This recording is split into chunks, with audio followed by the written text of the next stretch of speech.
అంచనాలు నిజమయ్యాయి. ఊహాగానాలకు full stop పడి వార్తలు నిజమయ్యాయి. ఆమె అధ్యక్ష అభ్యర్థి. అమెరికా ప్రెసిడెంట్ రేస్లో డెమోక్రాట్ల అభ్యర్థిగా రిపబ్లికన్ల ప్రెసిడెంట్ క్యాండిడేట్ ట్రంప్ ను ఢీకొట్టేది కమలా హ్యారిసే. ఇప్పటికే వైస్ ప్రెసిడెంట్ గా ఉన్న కమలా హ్యారిస్ వచ్చే ఎన్నికల్లో అధ్యక్ష అభ్యర్థిగా పోటీ చేయడం కన్ఫర్మ్ అయిపోయింది. హ్యారిస్ రేసులోకి వచ్చినప్పటి నుంచి ట్రంప్ లో కలవరం మొదలైంది. ఎలాగైనా గెలిచేందుకు ఎత్తుకు పై ఎత్తులు వేస్తున్నారు ట్రంప్. మతం, స్థానికతను బేస్ చేసుకుని ఓటర్లను రెచ్చగొట్టే ప్రయత్నం మొదలుపెట్టారు. మరోవైపు కమలా హ్యారిస్ తో డిబేట్ కు ఓకే చెప్పారు ట్రంప్. అమెరికా అధ్యక్ష రేసులో ఎవరెంత దూరం? ట్రంప్ గెలుపు అవకాశాలు తారుమారయ్యాయా? ప్రెసిడెంట్ గా కమలా హ్యారిస్ వైట్ హౌస్ లో అడుగు పెట్టడం ఖాయమేనా?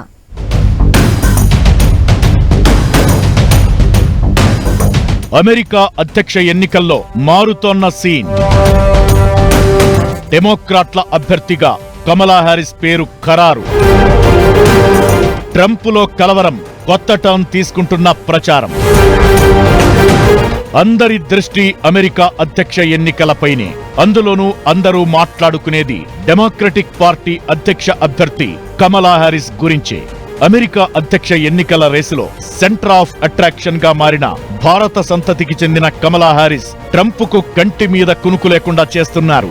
10 రోజుల కింద వరకు గెలుపు మీద ధీమాతో ఉన్న ట్రంప్ లో ఒక్కసారిగా కలవరం కనిపిస్తోంది. దీంతో కమలా హ్యారిస్ టార్గెట్ గా వ్యక్తిగత విమర్శలకు పదును పెట్టారు.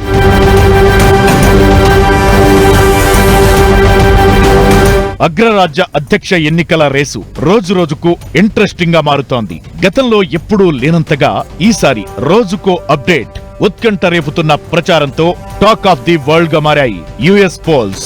ఎన్నికలకు ఇంకా 3 నెలల సమయముంది. ఇప్పటికే ప్రచార హోరు, విమర్శల జోరు పీక్ లెవెల్ కు చేరుకుంది. డెమోక్రాట్ల తరపున జో బైడెన్ తప్పుకోవడం, కమలా హ్యారిస్ రేసులోకి రావడం, ఆమె అభ్యర్థి అని తేలిపోవడం చకచకా జరిగిపోయాయి. కమలా హ్యారిస్ ఇప్పటికే యుఎస్ వైస్ ప్రెసిడెంట్ గా ఉన్నారు. ఆసియా అమెరికన్ అయిన హ్యారిస్ ట్రంప్ ను ఢీకొట్టడంలో తగ్గేదలే అంటున్నారు.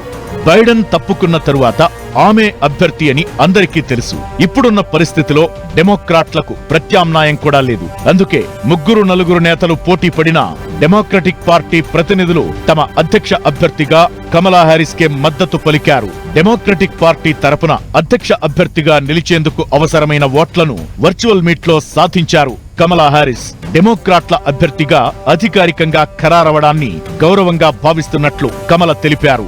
నవంబర్ 5న జరగనున్న ఎన్నికల్లో రిపబ్లికన్ పార్టీ అభ్యర్థి మాజీ అధ్యక్షుడు డొనాల్డ్ ట్రంప్ తో ఆమె అమీతుమీ తేల్చుకోనున్నారు. అగ్రరాజ్య చరిత్రలో ఓ భారతీయ అమెరికన్ అమెరికా అధ్యక్ష ఎన్నికల బరిలో దిగుతుండడం ఇదే ఫస్ట్ టైం. బైడెన్ తప్పుకున్న తరువాత కమలా హ్యారిస్ ను ఓడించడం ఈజీ అన్న ట్రంప్ ఎన్నికల రేసును మార్చే ప్రయత్నం చేస్తున్నారు. కమలా హ్యారిస్ తో ఓపెన్ డిబేట్ కు రెడీ అని ప్రకటించారు. వచ్చే నెలలో వీరిద్దరి మధ్య డిబేట్ జరగనుంది. ఫాక్స్ న్యూస్ సెప్టెంబర్ 4న నిర్వహించే ఈవెంట్ లో కమలా హ్యారిస్ తో డిబేట్ కు ఒప్పుకున్నారు. గతంలో బైడెన్ తో జరిగిన చర్చలోని రూల్స్ అన్ని దీనికి వర్తిస్తాయని ప్రకటించారు.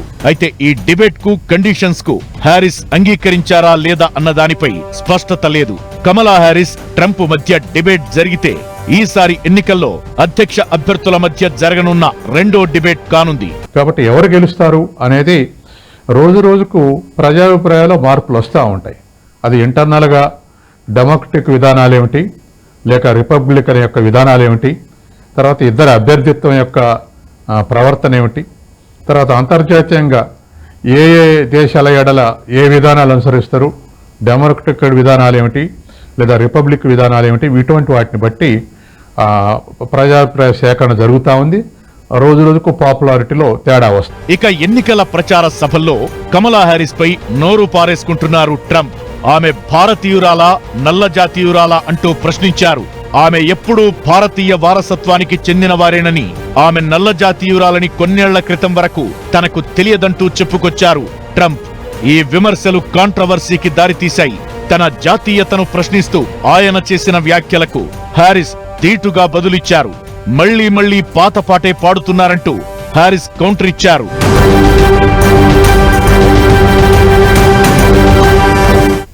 అమెరికా అంటేనే వరల్డ్ టాప్ మోస్ట్ కంట్రీ.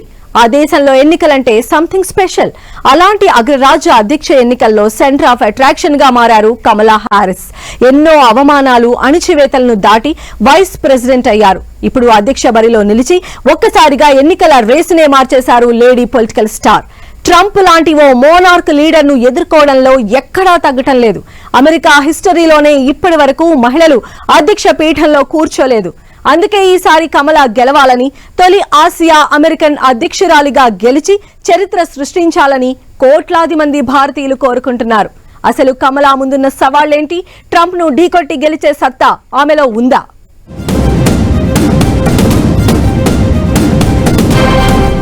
ఎన్నో అవమానాలు, మరెన్నో అణచివేతలు. తక్కువ కాలంలోనే అధ్యక్ష రేసుకు ఎదిగిన కమల. అధ్యక్ష రేసులో కమలా ముందున్న సవాళ్లేంటి? కమలా హారిస్ సాఫ్ట్ లీడర్. ఆమె నాన్ కాంట్రవర్షియల్ కూడా. Trump behaviour harsh.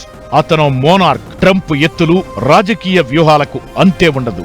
అలాంటి టాప్ లీడర్ ను ఢీ కొడుతున్నారు కమలా హారిస్. ప్రజాసేవ ద్వారా ఎదిగిన హారిస్ భవిష్యత్ అమెరికా అభివృద్ధిని తన ప్రచారంలో ఆవిష్కరించే ప్రయత్నం చేస్తున్నారు. ట్రంప్ మాత్రం స్థానికతే ఎజెండాగా అమెరికన్లలో సెంటిమెంట్ను రెచ్చగొట్టి మతం, ప్రాంతీయత ఆధారంగా ఓటర్లను విభజించే కుట్రలు స్టార్ట్ చేశారు. కమలా హారిస్ తల్లి భారత మూలాలున్న వ్యక్తి. తండ్రి కరేబియన్, జమైకా సంతతికి చెందినవాడు. దీన్నే ఇప్పుడు ప్రచార అస్త్రంగా వాడుకుంటోంది రిపబ్లికన్ పార్టీ.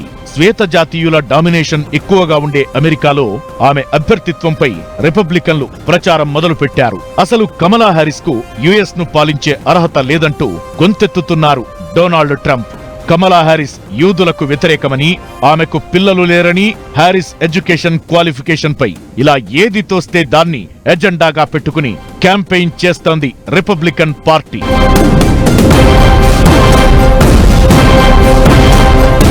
డెమోక్రాట్ల అధ్యక్ష అభ్యర్థి వరకు ఎదిగిన కమలా హారిస్ ఎన్నో అవమానాలు, అణచివేతలకు గురయ్యారు. చిన్నతనంలోనే జాత్యహంకార అవమానాలను ఎదుర్కొన్న కమల అప్పటి అనుభవాలను తన ఆత్మకథలో రాసుకున్నారు.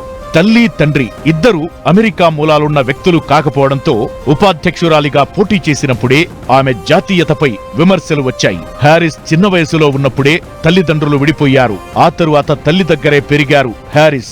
రాజకీయంగా మాత్రం అతి తక్కువ కాలంలోనే ఉన్నత స్థాయికి ఎదిగారు కమలా హారిస్. 2011లో పొలిటికల్ అరంగేట్రం చేసిన ఆమె కేవలం 13 ఏళ్లలోనే ప్రెసిడెంట్ గా పోటీ చేసే స్థాయికొచ్చారు. 2011 నుంచి 2017 వరకు కాలిఫోర్నియా అటార్నీ జనరల్ గా, 2017 నుంచి 2021 వరకు కాలిఫోర్నియా సెనేటర్ గా పనిచేశారు. తరువాత వైస్ ప్రెసిడెంట్ అయి అమెరికా చరిత్రలో మొట్టమొదటి నల్లజాతి మహిళా ఉపాధ్యక్షురాలిగా చరిత్ర సృష్టించారు. ఇప్పుడు డెమోక్రటిక్ పార్టీ తరపున అమెరికా అధ్యక్ష అభ్యర్థి బరిలో నిలుస్తున్నారు.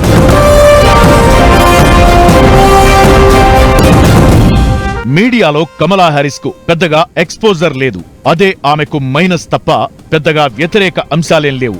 నాన్ కాంట్రవర్సీ క్యాండిడేట్ కూడా. ట్రంప్ తో ఢీ అంటే ఆమెకు అంత ఈజీ ఏం కాకపోవచ్చు. సేమ్ టైం రిపబ్లికన్ పార్టీ సిద్ధాంతాలు కమలాకు సవాల్గా మారాయి. స్థానికత ఆధారంగా ప్రతి దాంట్లో అమెరికన్లకే మేలు జరగాలన్నది ఆ పార్టీ లైన్. అయితే అగ్రరాజ్యం అన్ని వర్గాల నివాస ప్రాంతంగా ఉండాలన్నది డెమోక్రాట్ల లక్ష్యం. ఈ అంశాలతో పాటు లోకల్ సెంటిమెంట్ ను రెచ్చగొట్టి హారిస్ ను, ఆమె జాతీయతను టార్గెట్ చేసి గెలవాలని ట్రంప్ వ్యూహాలు రచిస్తున్నారు.